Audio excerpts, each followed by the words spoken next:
Ads లేకుండా latest episode చూడండి.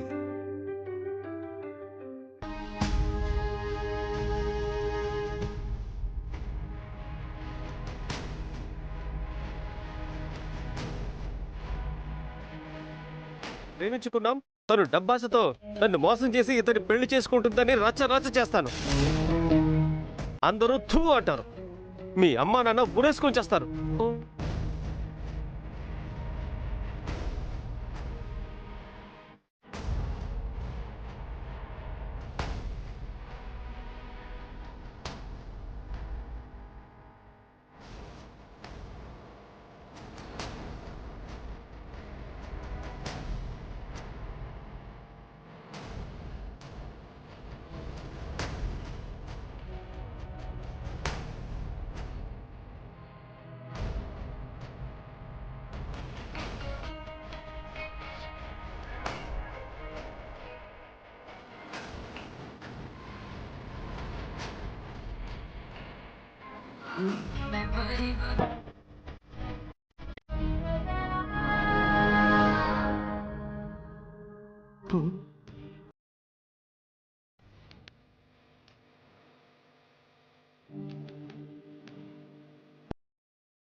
చెప్పండి.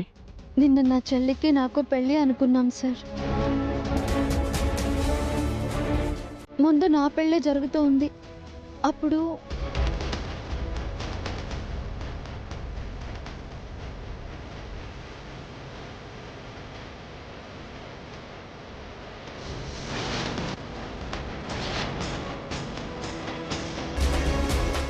ఎలా అయినా మీరు తనకి బెయిల్ ఇప్పించాలి సార్. చాలా కష్టం sir, senior most criminal advocate lawyer మీరే ఇలా అంటే ఎలా అవుతుంది సార్? నేనే కాదమ్మా, సుప్రీంకోర్టు లాయర్ని పెట్టుకున్న బెయిల్ ఇప్పించలేరు.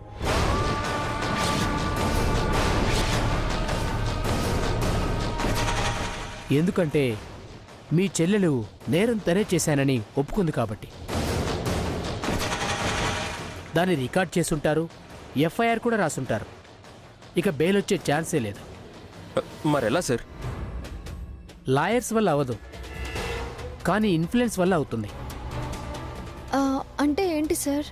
ఏ జడ్జి గారో, కలెక్టర్ గారో లేదా మినిస్టరో పేరు ప్రఖ్యాతలు పరపతి ఉన్నవాళ్ళు ఎవరైనా హామీ ఇస్తే వాళ్ల పూచీకత్తు మీద బెయిల్ వచ్చే ఛాన్స్ ఉంది తప్ప ఇక ఏ లాయర్ని కలిసినా లాభం లేదు. Thank you sir. ఇప్పుడు ఎలా తారక్ గారు? ముందు బయటికి వెళ్దాం పదండి. Thank you sir. ఓకే.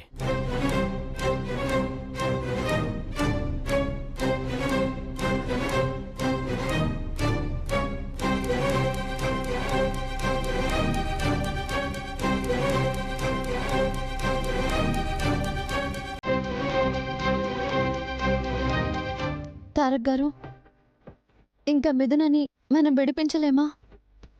మీరు వరీ అవ్వకండి వైష్ణవి గారు. స్టేషన్కి వెళ్ళి మీదునకి ధైర్యం చెప్పండి. నేను మమ్మీతో మాట్లాడి బెయిల్ ఏర్పాట్లు చూస్తాను.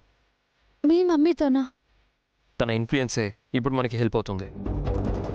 మీరు ధైర్యంగా వెళ్ళండి, తనకి ధైర్యం చెప్పండి.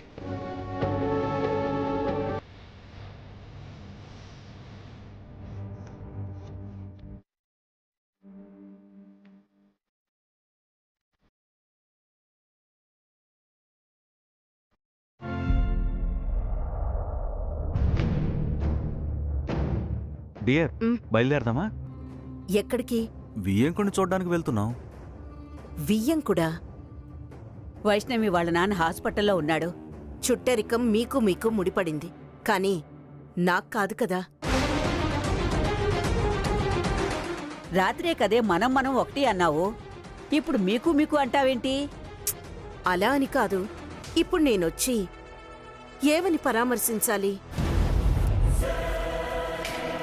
పాపం, ఆయన మిథునం తలుచుకునే కదా గుండెపోటొచ్చింది. ఇప్పుడు నేనొచ్చి మళ్ళీ మిథున విషయాన్నే ప్రస్తావించాలి కదా. గుర్తు చేస్తే ఈసారి గుండాగిపోతే? వచ్చింది పోయాడు అని అపవాదే కదా నాకు. ఏం మాటలు రేఖ అవి? కీడించి మేలించాలి కదక్కా. ఆరోగ్యం గురించి 4 మాటలు మాట్లాడొచ్చు కదా. మాట్లాడొచ్చు, అది మర్యాద కూడా. కానీ వాళ్ళైనా మా అమ్మాయే అంటూ మాట తేకుండా ఉంటారా? హత్య చేసింది కదా, కోడలిగా చేసుకుంటారో లేదో అన్న భయం ఉంటుంది కదా.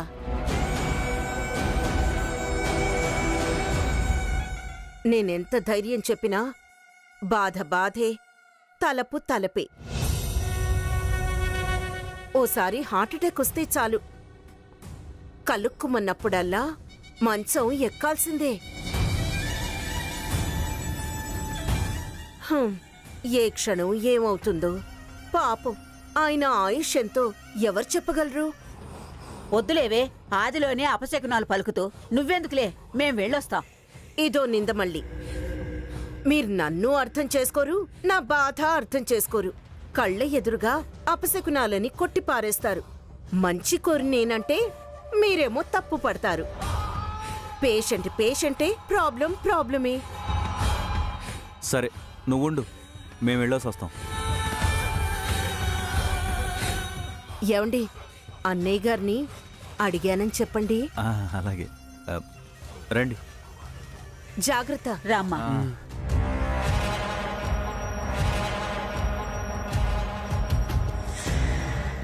ఆ దరిద్రాన్ని చూడటానికి నేనెందుకు వెళ్ళాలి? మీరు సరిపోతారులేండి. అసలది స్ట్రోకే కాదు, శాల్ తీయపోతే బండ మీద బండ వేసి ఆ మిథున్నది దరిద్రపు జాతకమని తారక్ మనసు విరిచేదాన్ని. దాని ప్రస్తావనే ఈ ఇంట్లో రాకుండా చేసేదాన్ని. అయినా అంత తేలిగ్గా ఇప్పుడు రానివ్వనులే. శేఖర్ మనసు తొలిచి ఆ వైష్ణవిని ఈ ఇంటికి రాకుండా చేయాలి.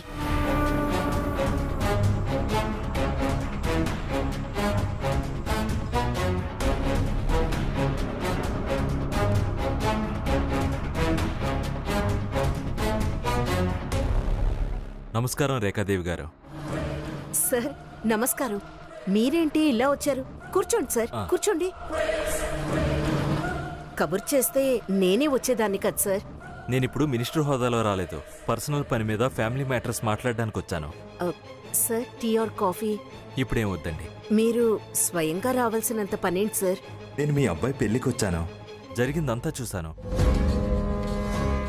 నేరం తనే ఒప్పుకుంది గనుక తిరిగి బయటికి రావడం అంత తేలిక కాదు. నాకు అలాగే అనిపిస్తోంది సార్. సమయం కాకపోయినా అవసరం అనిపించి అతని పెళ్లి విషయమే మాట్లాడదామని వచ్చాను. మా తారక్ పెళ్లి విషయమా? అవును, జరిగిన విషయాలన్నీ టీవీలో మా అమ్మాయి చూసింది, కొన్ని వాస్తవాలు కూడా చెప్పింది. ఏం చెప్పింది సార్?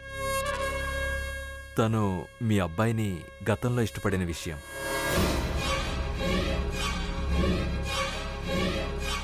అవునా? అది నా కూతుర్ని మీ కోడలుగా చేసుకోవడానికి ఏమైనా అభ్యంతరమా అని అడగడానికి వచ్చాను.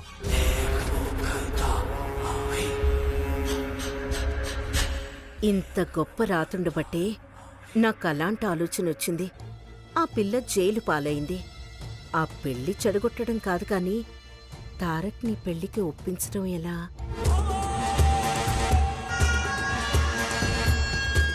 ఏంటండి ఆలోచిస్తున్నారు? మీతో వియ్యం అదృష్టంగా భావిస్తాను. అభ్యంతరం ఏముంటుంది? మరి మీ అబ్బాయి అభిప్రాయం గురించి ఆ, నా మాటే వాడి మాట. ఆ,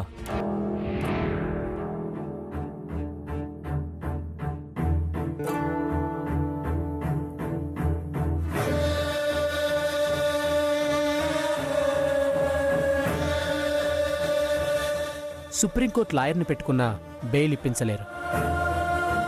పేరు ప్రఖ్యాతలు పరపతి ఉన్నవాళ్ళు ఎవరైనా హామీ ఇస్తే వాళ్ల పూచీకత్తు మీద బెయిల్ వచ్చే ఛాన్స్ ఉంది తప్ప ఇక ఏ లాయర్ని కలిసినా లాభం లేదు.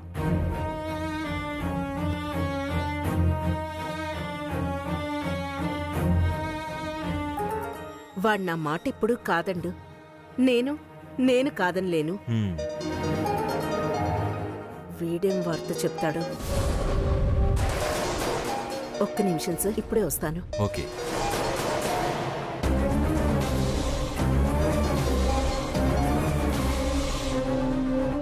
చెప్పు నాన్న.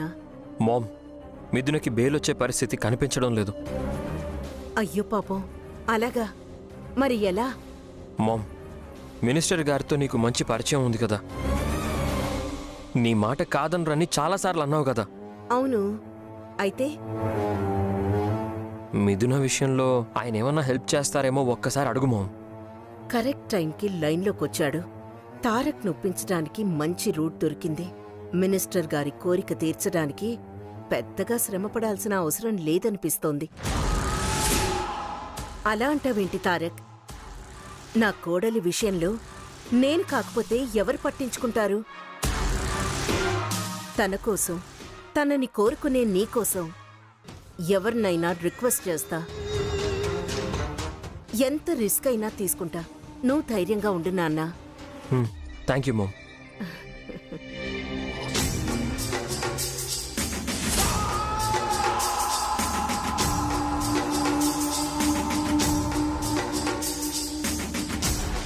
Sorry sir. ఇట్స్ ఓకే, పర్వాలేదండి. మీ ప్రపోజల్ని నేను 100% యాక్సెప్ట్ చేస్తున్నా సార్. మా తారక్ విషయంలో కూడా అనుమానం ఏం లేదు, వాడు ఒప్పుకుంటాడు. కాకపోతే మీరు హెల్ప్ చేయాలి. చెప్పండి, మా అమ్మాయి కోసం మీరేం చెప్పినా చేస్తాను. ఆ,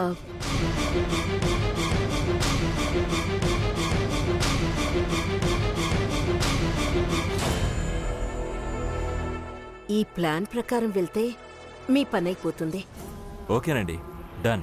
మీతో వియ్యం అందుకోవడం గొప్ప అదృష్టంగా భావిస్తున్నా అన్నయ్య గారు. పెళ్లి మాత్రం మన స్థాయికి తగ్గట్టు బ్రహ్మాండంగా చేద్దామమ్మా. సరే, ఇక నేను వెళ్ళొస్తానమ్మా. ఉంటానమ్మా. మంచిదండి.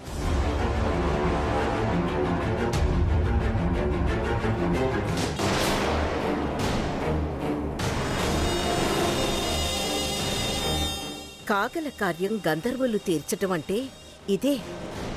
ఇంత గొప్ప అదృష్టం రాసుంటే ఆ మిథునే ఎలా కోడలిగా వస్తుంది?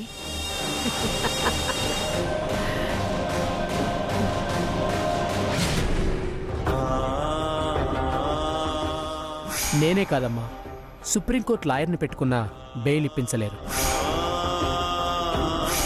ఎందుకంటే మీ చెల్లెలు నేరం తనే చేశానని ఒప్పుకుంది కాబట్టి. ఇప్పుడు నేను మిథునకి ఏం చెప్పాలి? ఎలా ఓదార్చాలి? ఏమని ధైర్యం చెప్పాలి?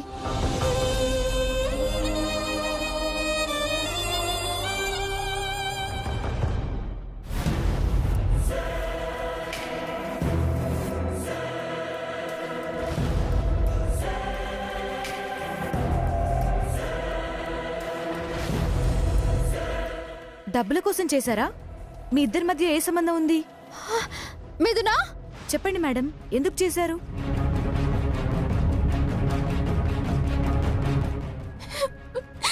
మిథునా, వైషు నన్ను ఎక్కడికో తీసుకెళ్తున్నారు వైషు.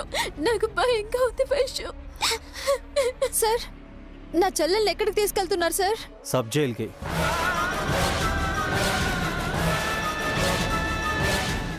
సార్, సార్ వద్దు సార్.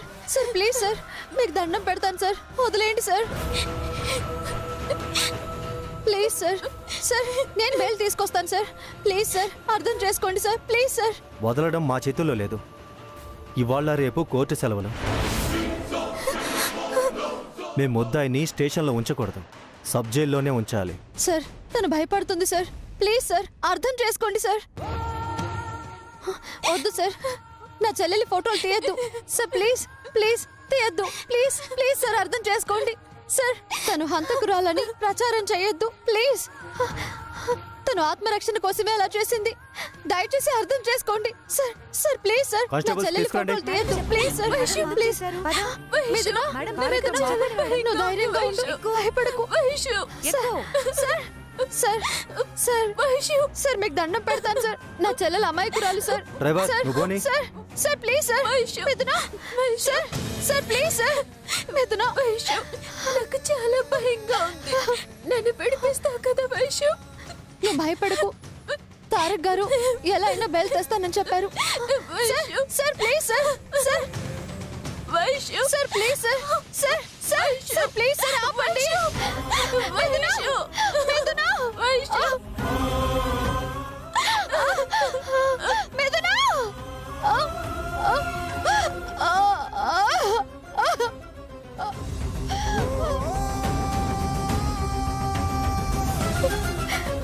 నిన్నెలా విడిపించుకోవాలో అర్థం కావట్లేదు మిథున.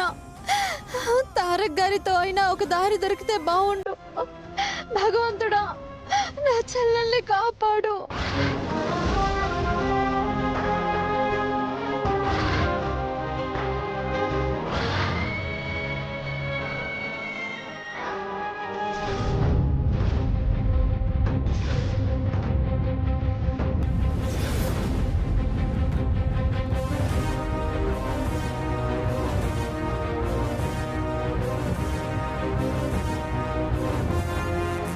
మామ్, బెయిల్ ఇప్పించడానికి మినిస్టర్ గారు ఒప్పుకుంటారా?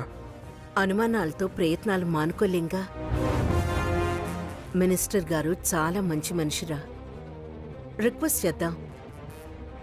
99% కాదనరు అనే నమ్మకం నాకుంది. తప్పేమో అనిపిస్తుంది, భయంగా కూడా ఉంది మామ్.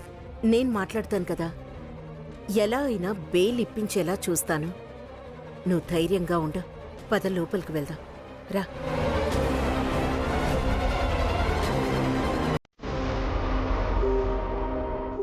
ఓ నమస్కారం. నమస్కారం. కూర్చోండి. కూర్చో తారక్. మీతో పనిపడి రావాల్సి వచ్చింది. మీతో కాని పని నాతో అవుతుందా?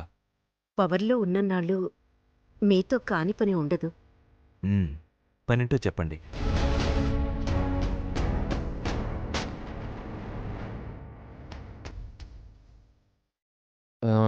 సార్ అది ఏం లేదు సార్. మీరు వీడి పెళ్ళికొచ్చారు, కానీ ఎందుకు పెళ్ళి ఆగిందో మీకు తెలుసు. అవును, అంతా నా కళ్ళ ముందే జరిగింది కదా. అయినా ఆ విషయంలో నేనేం చేయగలను? తను ఆ అమ్మాయిని మనస్ఫూర్తిగా ప్రేమించాడు. కానీ దురదృష్టం ఇలా ఎదురుపడి వీళ్ల పెళ్ళి ఆగిపోయేలా చేసింది. ఎంతైనా ప్రేమించిన అమ్మాయి కదా సార్. సార్, తను చాలా మంచి అమ్మాయి సార్. ఆత్మరక్షణ కోసం అలా చేయాల్సి వచ్చిందే కానీ దుర్మార్గంగా హత్య చేసేది కాదు. ఇప్పుడు ఆ అమ్మాయికి బెయిల్ కూడా రావడం చాలా కష్టంగా ఉంది. నేరం తనే ఒప్పుకున్న తర్వాత బెయిల్ రావడం అసాధ్యం. మీకు సాధ్యమవుతుందనే ఆశతో వచ్చాం. కాస్త మీరు పెద్ద మనసుతో సాయం చేయండి సార్. మీరెంతగా అడుగుతుంటే కాదని లేకపోతున్నాను. ఆ నమ్మకంతోనే వచ్చాం సార్. నిజమే, కాదన్నో. కానీ చెప్పండి సార్, డౌట్ ఏంటి? నాకు నువ్వొక విషయంలో క్లారిటీ ఇవ్వాలి. ఏ విషయంలో సార్? చూడు తారక్, మనసు ఎవరిదైనా మనసే. మనుషులు మారచ్చు, కానీ ప్రేమ, ఇష్టం అనేవి ఎవరి విషయంలో అయినా ఒకటే. మీ మమ్మీకి నీ మీద ప్రేమ ఎలాగో నాకు కూడా నా కూతురి మీద ప్రేమ అలాంటిదే. నేను నీ ప్రేమని అర్థం చేసుకోగలను. అలాగే నువ్వు అవతల వాళ్ళ ప్రేమను అర్థం చేసుకోవాలి కదా. ప్రేమ విలువ తెలిసే కదా సార్ మిమ్మల్ని రిక్వెస్ట్ చేయడానికి వచ్చింది. తారక్, ఆ అమ్మాయి ప్రేమను కాదు, మా అమ్మాయి ప్రేమని అర్థం చేసుకోగలవా?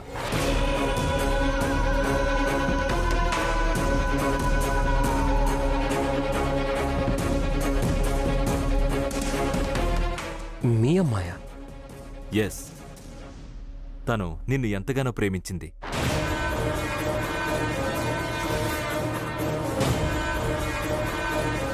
నువ్వు తన ప్రేమని యాక్సెప్ట్ చేసి పెళ్లికి ఒప్పుకునే కండిషన్కి నువ్వు ఓకే అంటే నేను నా పరపతిని పనంగా పెట్టి ఆ అమ్మాయికి బెయిల్ ఇప్పిస్తాను.